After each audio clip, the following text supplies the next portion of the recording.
do Fórum Social Mundial aqui na General Jardim. Então, é também estranho, porque inclusive grande parte da imprensa nem sabe disso, né? Que ao longo desses anos todos, aqui na Vila Buarque, que seja a sede que articulou isso tudo. Mas, retrospectivamente, a importância é evidente, a filosofia, a Maria Antônia, o Maio de 68, tanta coisa. Todos os movimentos da década de 60 passaram por aqui, de uma maneira ou outra.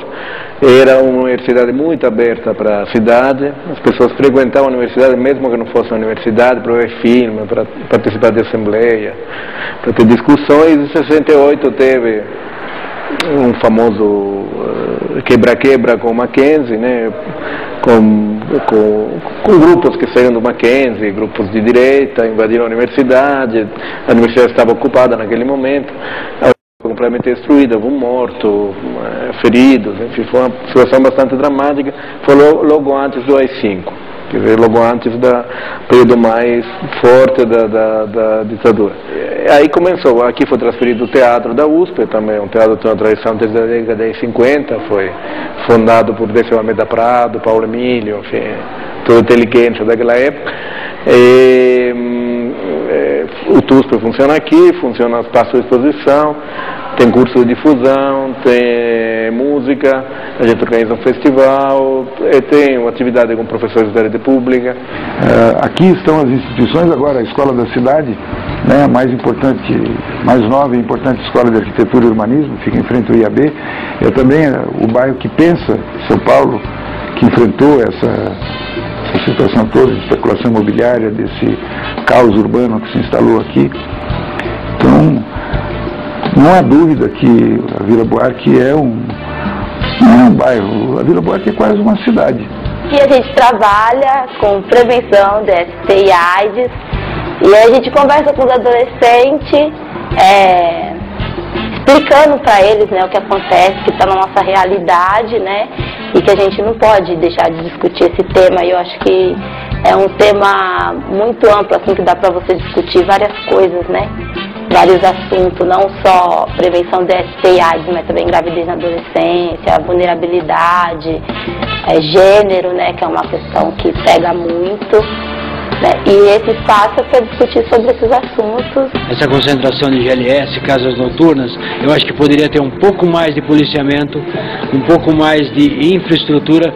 Falam tanto de reativar o centro, eu acho que eles deviam fazer isso com mais rapidez, porque está muito lento, ao meu ver. E segurança é muito importante, muito importante. Gostaria muito que tivesse segurança aqui na área.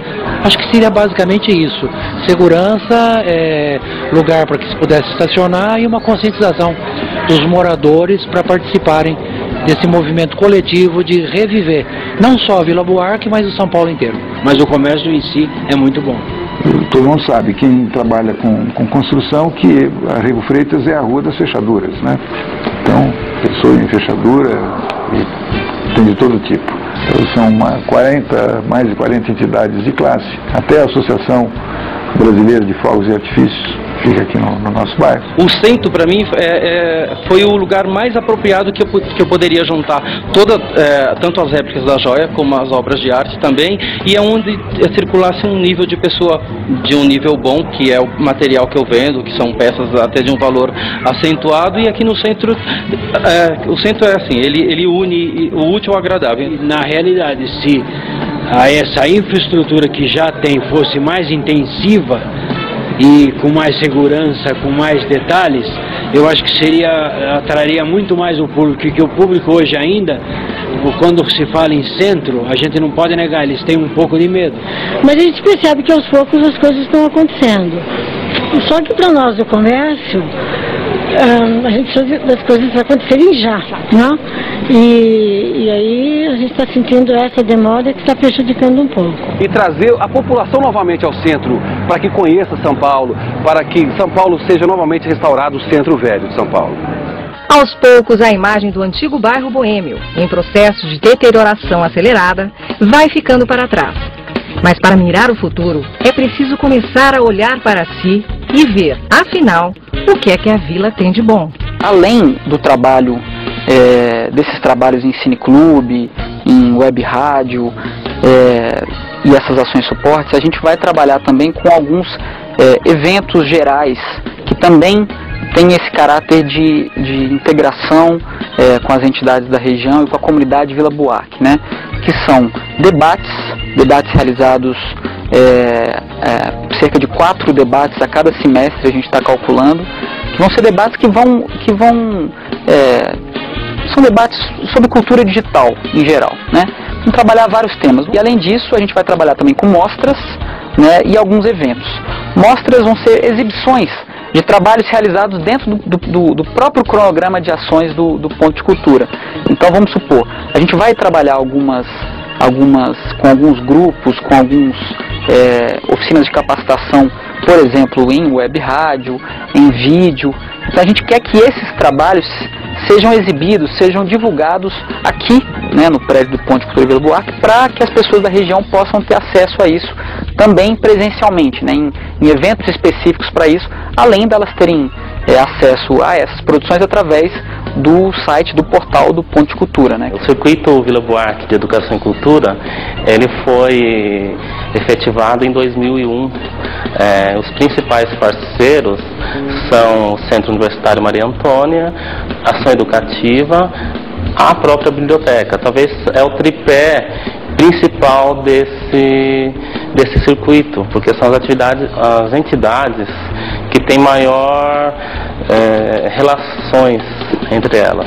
No quintal da biblioteca, que passou a ter o nome de Monteiro Lobato, no ano de 1952, portanto 20 anos após a morte do Leopoldo Frois, um teatro foi criado e levou seu nome, Leopoldo Frois. Então existia um teatro ali. Então quem vem à Vila Buarque, as pessoas que conhecem a Vila Buarque de 1972 para cá, ou seja, de 33 anos para cá, não sabem que ali onde hoje tem uma quadra de esportes, na chamada Praça Rotary, existia um teatro de 600 lugares. Mas o teatro Leopoldo Frois foi destruído, que era um teatro importante, onde Cacilda Becker se apresentou. Foi destruído dizendo que iam fazer um centro poliesportivo, depois não fizeram nada. O Teatro Leopoldo Frois foi inaugurado em 1952 e ele teve uma programação regular até meados dos anos 60. E na segunda metade dos anos 60 ele foi ocupado pelo grupo de teatro negro do Solano Trindade. Era um espaço que foi ali adaptado. No final dos anos 60 ele foi completamente abandonado. Ele foi abandonado e, a pretexto de que ali seria construído um grande centro cultural, a prefeitura na época destruiu o Teatro Leopoldo Frois em 72. Então é uma história incrível de um teatro que não existe, que deixou de existir. E eu até brinco que o espectro do Leopoldo Frois ronda a Vila Buarque, que é esse genius loci, que é o espírito do lugar que o Lorenzo Mami tão brilhantemente utilizou, sugeriu que fosse o nosso primeiro evento. Mas é uma coincidência, quer dizer, o espírito do lugar é mesmo uns fantasmas que existiam na Roma Antiga. Nós viemos para cá, para esse bairro, isso há 10, 11 anos atrás, para ter esse centro de imprensa, né, essa redação compartilhada. O Boré, então, já existe há quase 30 anos e nós queríamos um lugar que fosse um espaço amplo, queríamos uma casa que não tivesse paredes, que tivesse na sua arquitetura expressão da nossa filosofia, ou seja, uma casa que não tem nada para esconder. Nós estamos na Rego Freitas 454. Então a gente pegou o mapa e abriu a ponteira do compasso, viu o que existia num raio de 454 metros. É o projeto que a gente chamou de o projeto 454, né?